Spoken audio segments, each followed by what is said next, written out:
hip warm up, delicious. Specifically outer hips.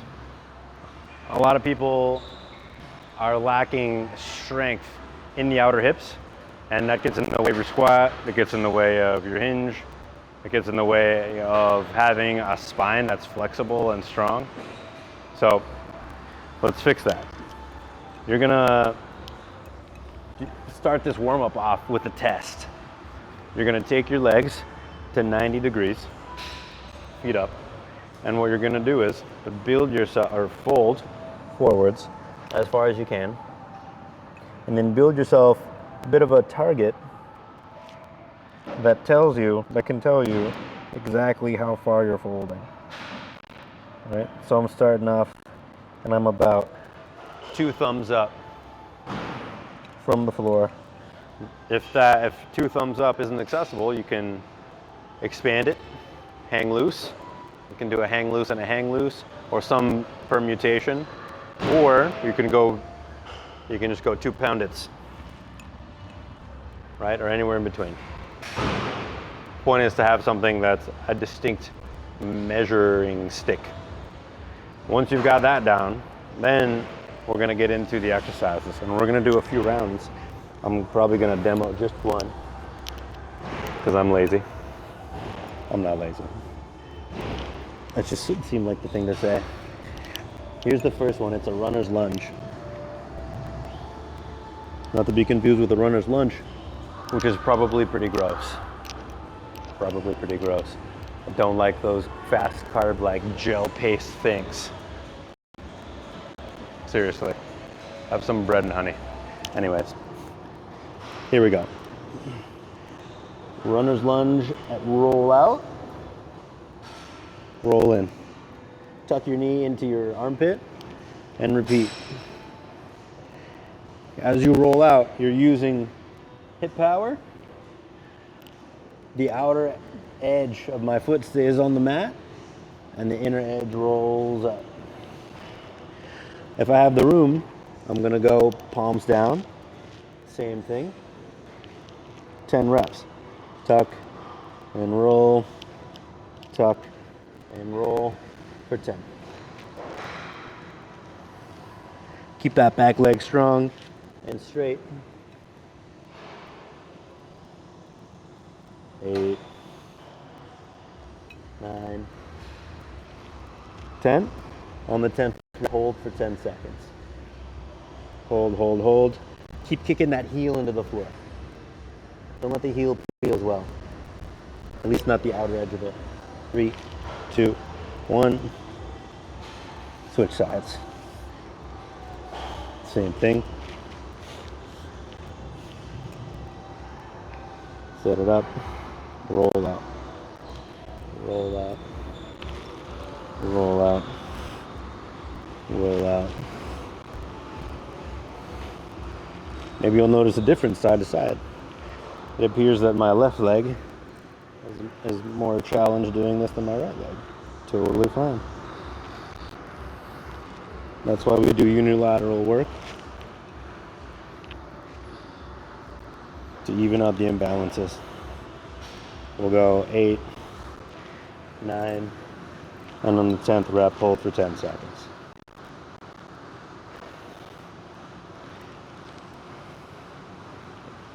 And tuck it. All right, exercise number 2. Come with me. We're gonna need some wall.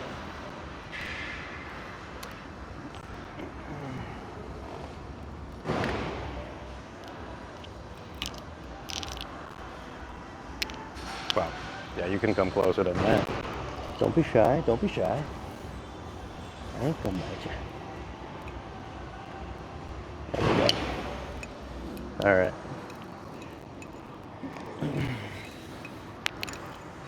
Grab yourself some wall.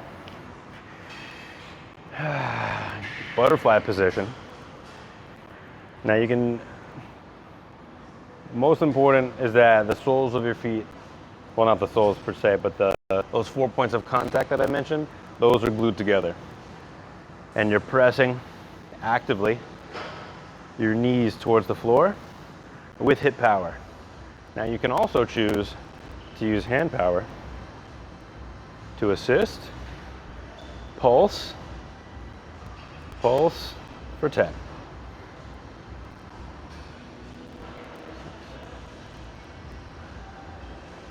4. And as you progress through this, you can attach more of yourself to the wall, maybe slide your hips all the way back to the wall, but allow for a natural curve of the spine when you first start.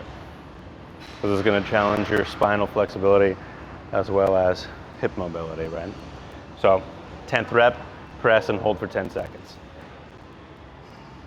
5, 6, 7, 8, 9, 10. And for you, I imagine that it will be tough to achieve end range with the knees and keep the soles of your big feet touching, big toes touching. That's what's going on for me.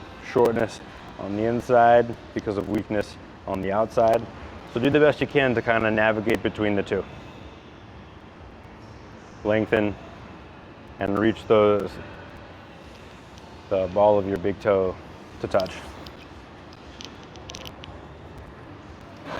That's the second exercise. Third exercise.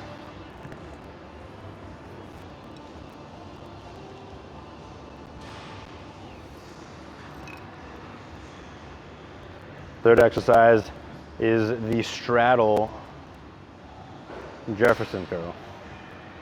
So I'm in a wide stance, about as wide as I can get. About as wide as I can get. Feet are parallel. Legs are already working in a spiraling sort of way to keep me stable in this position. Then I'm going to go chin to chest, round through the spine, make my way, oh that's delicious, towards the floor, and then build myself back up, one vertebra at a time. I haven't done this in a while. Ooh, yeah. 5 reps of this bad Larry. Keeping the legs straight, using that action, that spiraling in action of the hips to build yourself back up and fold yourself back down. 4, up, and last one. Check in periodically with your feet and make sure that they haven't externally rotated, especially if you're wearing socks. No slippage. Very good. Oh man, that felt amazing. Heel toe your way back up, and let's finish this. Number 4 is going to be seated straddle leg lift. Hands are in front, palms pressing into the floor. Engage the quads already to straighten the legs. Engage the internal rotators to turn the toes towards the ceiling. And then from there, with a minimal amount of lean, you're going to lift and lower, lift and lower. Now, when you're first starting with this, you can come back all the way to the floor. Heels tap to the floor. As you get more proficient, float, float, float, float. 5, 6, 7, oh cramps, 8, 9, 10, hold for 10 seconds. 2, 3, 4, 5, 6, 7, 8, 9, oh, Billy Ray Cyrus.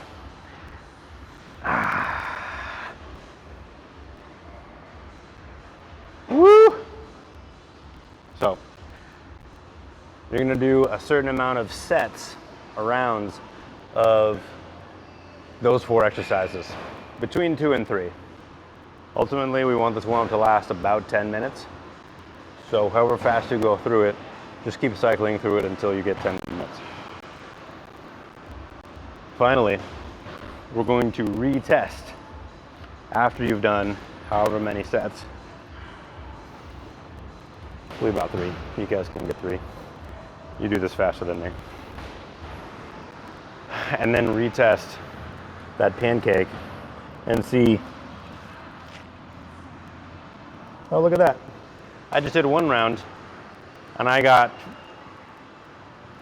fist bump, thumbs up. Can I go fist bump, fist bump? No, not yet. Maybe after 3 rounds. So check for yourself. Strengthen those hips and enjoy.